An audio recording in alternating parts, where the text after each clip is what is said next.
Assalamualaikum viewer, this is Zafar Shabir and you're watching online conscious English language course.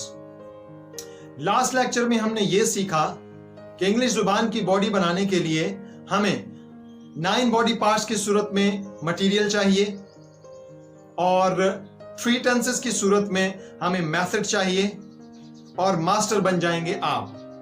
तो आइए आज हम material पे बात करते हैं। इंग्लिश जुबान के 9 पार्ट ऑफ स्पीच हैं: noun, pronoun, adjective, verb, adverb, preposition, conjunction, introduction and articles. आपने अभी तक जितनी भी इंग्लिश पढ़ रखी है अपनी जिंदगी में या इस कोर्स में पढ़ने जा रहे हैं, ये सिर्फ 9 वर्ड्स हैं। और मजे की बात यह है कि इन 9 वर्ड्स में से 2 वर्ड्स हैं जो अहम हैं, बाकी सारे के सारे उन्हीं 2 वर्ड्स की खिदमत करते हैं या उनको सर्व करते हैं।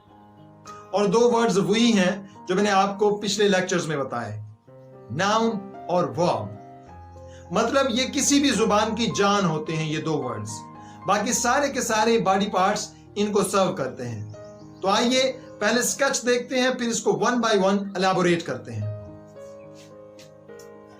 नाउन को डिफाइन करने वाला वर्ड प्रोनाउन है, एडजेक्टिव है, प्रपोजिशन है, कंजंक्शन है, इंट्रोडक्शन है और आर्टिकल्स है।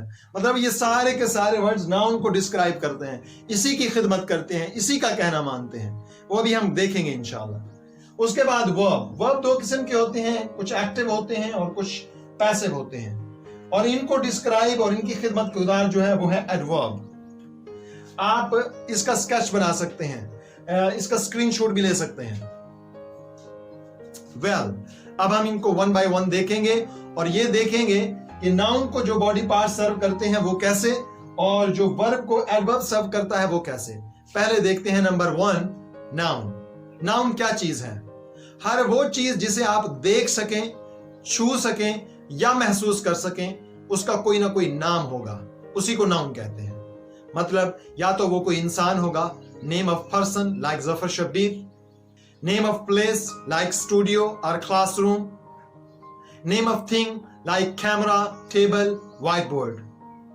ये या कोई आइडिया होगा। मतलब ये जो चीजें मैं आपसे शेयर कर रहा हूं ये सारे के सारे आइडियाज हैं, मेरे दिमाग के आइडियाज हैं जो मैं आपसे शेयर कर रहा हूं, जिनको आप देख नहीं सकते थे, जिनको आप सिर्फ सुन सकते हैं। तो आपने देखा ये नाउन होता है। अगर आपको नाउन समझ आ गया है तो आप प्रोनाउन की तरफ जाते हैं और आप स्केच में देख चुके हैं कि प्रोनाउन नाउन को सर्व करता है कैसे। मिसाल से समझते हैं। प्रोनाउन एक्चुअली कुछ नहीं है अपने अंदर, वो एक रिप्लेस वर्ड है नाउन के लिए, वो खिदमत गुजार है। मतलब नाउन जब चाहता है कि मेरी जगह पे कोई आ जाए तो वो उस जगह पे आके काम करता है। फॉर एग्जाम्पल, अली अच्छा बच्चा है, अली सुबह सवेरे उठता है, अली नमाज पढ़ता है, अली टाइम पे सोता है। अब हर सेंटेंस में जो अली मैंने इस्तेमाल किया है ये ना आप नेचुरल लैंग्वेज में इस्तेमाल करते हैं, ना अपनी मादरी जुबान में इस्तेमाल करते हैं और ना ही इंग्लिश में हम इस्तेमाल करते हैं। मतलब पहले जुमले में आप अली का नाम लेंगे, उसके बाद आप कहेंगे कि वो अच्छा बच्चा है, वो सुबह सवेरे जल्दी उठता है। ये जो वो आप इस्तेमाल कर रहे हैं ये अली की बजाय इस्तेमाल हुआ है, मतलब ये उसका प्रोनाउन है। नाउन की प्लेस पे जो वर्ड इस्तेमाल होता है वो प्रोनाउन होता है। अब आप देख सकते हैं कि प्रोनाउन अपने अंदर कुछ नहीं है, नाउन को सर्व करने वाला एक वर्ड है। पर्सनल प्रोनाउंस 7 हैं, मतलब जो एक्चुअली आपको पहले दिन सीखने होंगे। आई मतलब मैं, यू तुम, वी हम, ही मतलब वो लड़का, शी मतलब वो लड़की जो यहां मौजूद नहीं और हम उसके बारे में बातें कर रहे हैं, और रे मतलब 1 2 ज्यादा, मतलब वो मेल है चाहे फीमेल है, और इट मतलब कोई जानदार के लिए इस्तेमाल होता है या बेजान के लिए इट यूज होता है, इसका मतलब होता है ये। तो आपने देखा प्रोनाउन। अब आते हैं हम एडजेक्टिव की तरफ। एडजेक्टिव अपने अंदर कुछ नहीं है, ये नाउन और प्रोनाउन की खिदमत करता है। मतलब इसकी या तो खूबी बयान करता है या खामी बयान करता है, मतलब इसकी वजाहत करता है। फॉर एग्जाम्पल चेयर, तो चेयर कैसी है जी? रेड। एक्सपेंसिव, कंफर्टेबल मतलब उसका कलर रेड है, वो एक्सपेंसिव है, महंगी है। कंफर्टेबल है मतलब आरामदेह है। स्मॉल मतलब छोटी है। ये जितने वर्ड्स मैंने इस्तेमाल किए, स्मॉल, कंफर्टेबल, चीप या एक्सपेंसिव या रेड, ये सारे के सारे वर्ड इस्तेमाल किए हैं मैंने चेयर के लिए, जो कि नाउन है। मतलब एडजेक्टिव अपने अंदर कोई वर्ड नहीं है, अगर नाउन और प्रोनाउन ना दिया जाए उसको तो वो अपने अंदर कुछ नहीं है। आगे है preposition. Preposition actually position words है, चीजों की पोजीशन, उन चीजों में वो नाउन होगा। मतलब इस वक्त मैं क्लासरूम में हूं, I am in the class, तो मेरी पोजीशन है इन द क्लास, और ये पोजीशन बताने वाला जो वर्ड है वो इन है। तो देखें ये जो इन है प्रपोजिशन, इसने किसकी पोजीशन बताई? नाउन की, जफर शब्बीर की। Okay, the book is on the table, ये जो ऑन है ये सर्व कर रहा है बुक को, मतलब उसकी पोजीशन बता रहा है। अगर बुक ना होती तो प्रपोजिशन भी ना होती। तो आपने देखा कि प्रपोजिशन भी नाउन को ही सर्व करता है। आगे चलते हैं, कंजंक्शन। कंजंक्शन में एंड, बट, बिकॉज, सो, ये कंजंक्शन है। ये दो ख्यालात को या दो नाउन्स को जोड़ती है। For example, Asma is going to Lahore, Ali is going to Lahore. अब आसमा और अली दोनों नाउन हैं, इनको मैं जोड़ रहा हूं कंजंक्शन एंड के जरिए। Asma and Ali are going to Lahore. आपने देख लिया कि कंजंक्शन भी नाउन को ही सर्व कर रहा है, उन्हीं की ही खिदमत कर रहा है, उन्हीं को जोड़ रहा है। आगे चलते हैं हम, इंटरजेक्शन। अब इंटरजेक्शन अपने अंदर कोई वर्ड नहीं है, ये एक्चुअली फीलिंग्स हैं। फीलिंग्स, फॉर एग्जांपल मैं जॉब तलाश कर रहा था और मुझे काफी अर्से बाद जॉब मिल गई, तो मैंने बहुत ही जोश में आके कहा, hurrah I got the job. मतलब हम मादरी जुबान में भी इस किस्म के एक्सप्रेशन देते हैं, अपनी उर्दू में भी देते हैं कि जब हम खुशी में होते हैं तो और किस्म के लफ्ज एक्सप्रेशन फीलिंग्स का इजहार करते हैं, गमगीन होते हैं। फॉर एग्जांपल, मैं घर से बाहर निकला और मार्केट पहुंचा चीज़ लेने के लिए, तो मेरा जो पॉकेट में हाथ डाला, वॉलेट ही नहीं किया, तो मैंने सर पे हाथ रख के कहा, ओह वॉलेट तो मैं भूल गया। तो ये जो ओह है ये इंटरजेक्शन है, मतलब ये एक्चुअली आपकी फीलिंग्स का इजहार है। अच्छा, लास्ट है आर्टिकल। आर्टिकल तीन ही है, ए, एन एंड द। पूरी इंग्लिश में 3 आर्टिकल्स हैं और ये आपको सेंटेंस में नाउन की लोकेशन बताते हैं। मतलब आर्टिकल के बाद जब भी कोई वर्ड आएगा वो नाउन होगा। फॉर एग्जाम्पल मैं कहता हूं दिस इज अ बॉय, ये एक लड़का है, तो ये जो आ है इसने सर्व किया है, इसने इंडिकेट किया बॉय को। तो आपने देख लिया pronoun, adjective, preposition, conjunction, interjection and articles. In 6 part of speech ने सर्व करना है किसको? नाउन को। अब आते हैं हम वर्ब की तरफ। वर्ब है क्या? वर्ब आपका या तो एक्शन बताता है या फिर आपका स्टेटस बताता है। फॉर एग्जाम्पल से समझते हैं।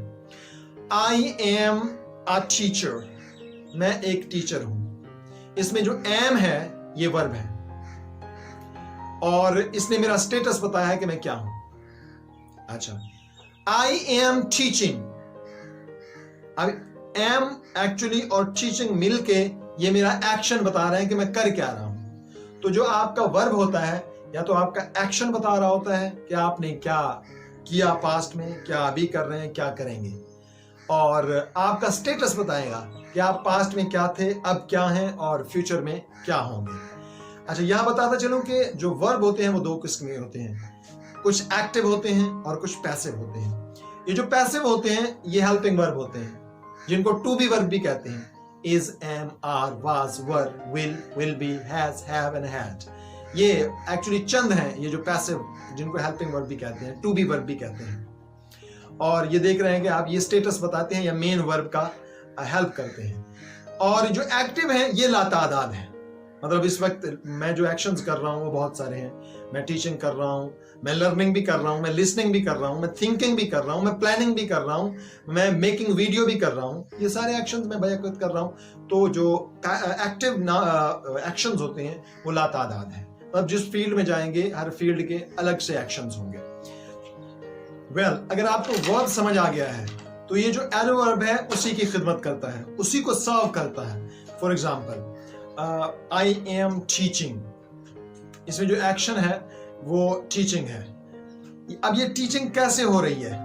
फॉर एग्जाम्पल, बैडली, बुरे तरीके से हो रही है, मतलब कह सकते हैं स्मार्टली, इंटेलिजेंटली, केयरफुली एंड जो भी लफ्ज इस्तेमाल करें आप इस टीचिंग के लिए जो आपको सूटेबल लगे। बल्कि आप कमेंट में जरूर लिखिए कि ये कैसे हो रहा है। बल्कि आपको मैं यहाँ रिक्वेस्ट करूंगा कि कमेंट में इस किस्म की एग्जाम्पल जो आपको समझ आए चीजें आप कमेंट भी कर सकते हैं हमारी हौसला अफजाई के लिए। और आप ये भी कर सकते हैं कि जो चीजें सिखाई गई हैं उनके कुछ एग्जाम्पल लिख दें। जैसे 9 बॉडी पार्ट्स बनाए गए हैं तो इसकी एग्जाम्पल, एक एग्जाम्पल भी आप लिख के कमेंट में जरूर। कमेंट से अप्रिसिएशन मिलती है, हौसला अफजाई होती है और हमें ये चीज़ों का हक है, इंसानों का हक है कि उनको मोटिवेट किया जाए। इसी तरीके से ही हम आगे बढ़ते हैं। चलें, तो टीचिंग के लिए आप जितने वर्ड्स इस्तेमाल करेंगे वो सारे के सारे एडवर्ब होंगे। अच्छा, यू आर लिसनिंग, आप सुन रहे हैं, कैसे?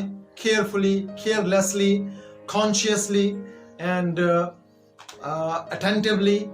मतलब जितने वर्ड्स भी आप अपनी लिसनिंग के लिए इस्तेमाल करेंगे वो सारे के सारे एडवर्ब होंगे। मतलब एक्चुअली वर्ब में ऐड को करने को एडवर्ब कहते हैं।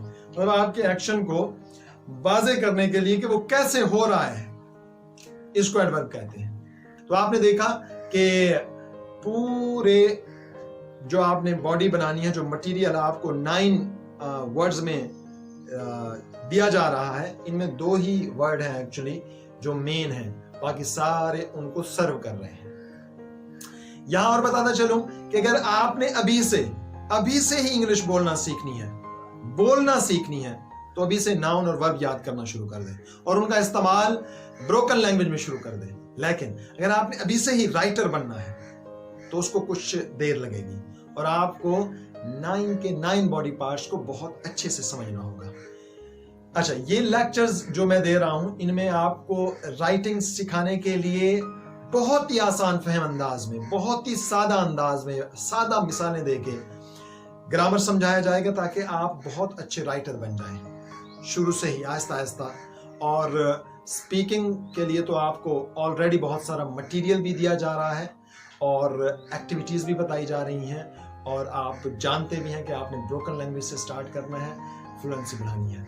तो मुझे उम्मीद है कि ये जो आज का लेक्चर है, जो हमने इंग्लिश बॉडी बनाने के लिए जो सेंटेंस है उसको बनाने के लिए जो मटेरियल ज़रूरत है वो सिर्फ 9 बॉडी पार्ट्स हैं और उन 9 में से भी 2 हैं जो अहम हैं जिनको आपने सीखना है।